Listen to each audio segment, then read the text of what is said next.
The Game of Life and How to Play It by Florence Scovel Shinn. Chapter 4. The Law of Nonresistance. Resist not evil, be not overcome of evil, but overcome evil with good. Nothing on earth can resist an absolutely non-resistant person. The Chinese say that water is the most powerful element because it is perfectly non-resistant. It can wear away a rock and sweep all before it. Jesus Christ said, "Resist not evil," for he knew in reality there is no evil, therefore nothing to resist. Evil has come of man's vain imagination, or a belief in two powers, good and evil. There is an old legend that Adam and Eve ate of Maya, the tree of illusion, and saw two powers instead of one power, God. Therefore, evil is a false law man has made for himself, through psychoma or soul sleep. Soul sleep means that man's soul has been hypnotized by the race belief of sin, sickness, and death, etc., which is carnal or mortal thought, and his affairs have outpictured his illusions.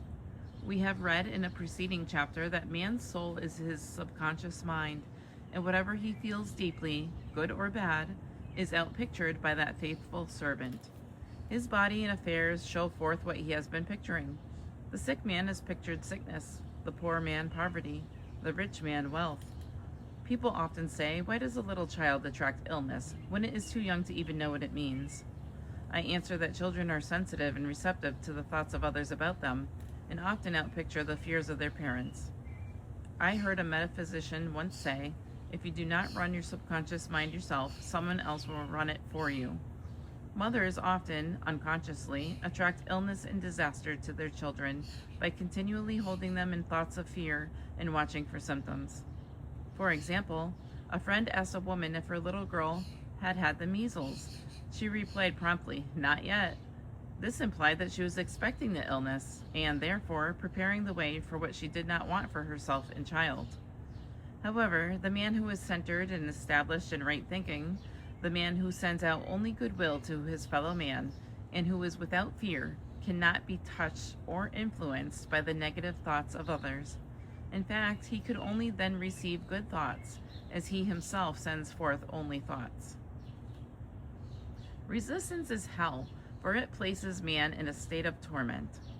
A metaphysician once gave me a wonderful recipe for taking every trick in the game of life. It is the acme of non-resistance. He gave it in this way. At one time in my life, I baptized children, and of course they had many names. Now I no longer baptize children, but I baptize events. But I give every event the same name. If I have a failure, I baptize it success, in the name of the Father, and of the Son, and of the Holy Ghost. In this, we see the great law of transmutation, founded on non-resistance. Through his spoken word, every failure was transmuted into success. For example, a woman who required money and who knew the spiritual law of opulence was thrown into a business way continually, with a man who made her feel very poor. He talked lack and limitation, and she commenced to catch his poverty thoughts, so she disliked him and blamed him for her failure. She knew in order to demonstrate her supply, she must first feel that she had received. A feeling of opulence must precede its manifestation. It dawned on her one day that she was resisting the situation and seeing two powers instead of one. So she blessed the man and baptized the situation success, she affirmed, as there was only one power, God. This man is here for my good and my prosperity. Just what he did not seem to be there for.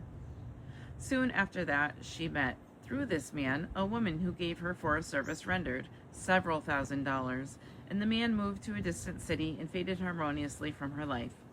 Make the statement, every man is a golden link in the chain of my good, for all men are God in manifestation, awaiting the opportunity given by man himself to serve the divine plan of his life. Bless your enemy, and you rob him of his ammunition. His arrows will be transmuted into blessings. This law is true of nations as well as individuals. Bless a nation, send love and goodwill to every inhabitant, and it is robbed of its power to harm. Man can only get the right idea of non-resistance through spiritual understanding. My students have often said, I don't want to be a doormat. I reply, when you use non-resistance with wisdom, no one will ever be able to walk over you. Another example. One day I was impatiently awaiting an important telephone call. I resisted every call that came in and made no outgoing calls myself, reasoning that it might interfere with the one I was awaiting. Instead of saying divine ideas never conflict, the call will come at the right time, leaving it to infinite intelligence to arrange, I commenced to manage things myself. I made the battle mine, not God's, and remained tense and anxious. The bell did not ring for about an hour, and I glanced at the phone and found the receiver had been off that length of time, and the phone was disconnected. My anxiety, fear, and belief in interference had brought on a total eclipse of the telephone. Realizing what I had done, I commenced blessing the situation at once. I baptized it success and affirmed, I cannot lose any call that belongs to me by divine right. I am under grace and not under law. A friend rushed out to the nearest telephone to notify the company to reconnect.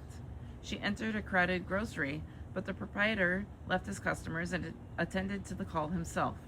My phone was connected at once, and 2 minutes later, I received a very important phone call, and about an hour afterwards, the one I had been awaiting.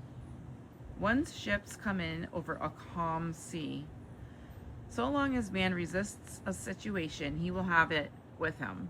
If he runs away from it, it will run after him. For example, I repeated this to a woman one day, and she replied, "How true that is. I was unhappy at home. I disliked my mother, who was critical and domineering, so I ran away and was married. But I married my mother, for my husband was exactly like my mother, and I had the same situation to face again. Agree with thine adversary quickly." This means agree that the adverse situation is good, be undisturbed by it, and it falls away of its own weight. None of these things move me is a wonderful affirmation. The inharmonious situation comes from some inharmony within man himself. When there is in him no emotional response to an inharmonious situation, it fades away forever from his pathway. So we see man's work is ever with himself. People have said to me, "Give treatments to change my husband or my brother." I reply, "No, I will give treatments to change you. When you change, your husband and your brother will change." One of my students was in the habit of lying. I told her it was a failure method, and if she lied, she would be lied to. She replied, "I don't care. I can't possibly get along without lying." One day she was speaking on the phone to a man with whom she was very much in love. She turned to me and said, "I don't trust him. I know he's lying to me." I replied, "Well, you lie yourself, so someone has to lie to you. And you may be sure it will be just the person you want the truth from." Sometime after that, I saw her and she said, "I'm cured of lying." I questioned, "What cured you?" She replied, "I have been living with a woman who lied worse than I did." One is often cured of his faults by seeing them in others. Life is a mirror, and we find only ourselves reflected in our associates. Living in the past is a failure method and a violation of spiritual law. Jesus Christ said, "Behold, now is the accepted time. Now is the day of salvation." Lot's wife looked back and was turned into a pillar of salt. The robbers of time are the past and the future. Man should bless the past and forget it, if it keeps him in bondage, and bless the future, knowing it has in store for him endless joys, but live fully in the now. For example, a woman came to me complaining that she had no money with which to buy Christmas gifts. She said, "Last year was so different. I had plenty of money and gave lovely presents, and this year I have scarcely a cent." I replied, "You will never demonstrate money while you are pathetic and live in the past. Live fully in the now and get ready to give Christmas presents. Dig your ditches and the money will come." She exclaimed, "I know what to do. I will buy some tinsel twine, Christmas seals, and wrapping paper." I replied, "Do that, and the presents will come and stick themselves to the Christmas seals." This too was showing financial fearlessness and faith in God. As the reasoning mind said, "Keep every cent you have, as you are not sure you will get any more." She bought the seals, paper, and twine, and a few days before Christmas received a gift of several $100s. Buying the seals and twine had impressed the subconscious with expectancy and opened the way for the manifestation of the money. She purchased all the presents in plenty of time. Man must live suspended in the moment. Look well, therefore, to this day. Such is the salutation of the dawn.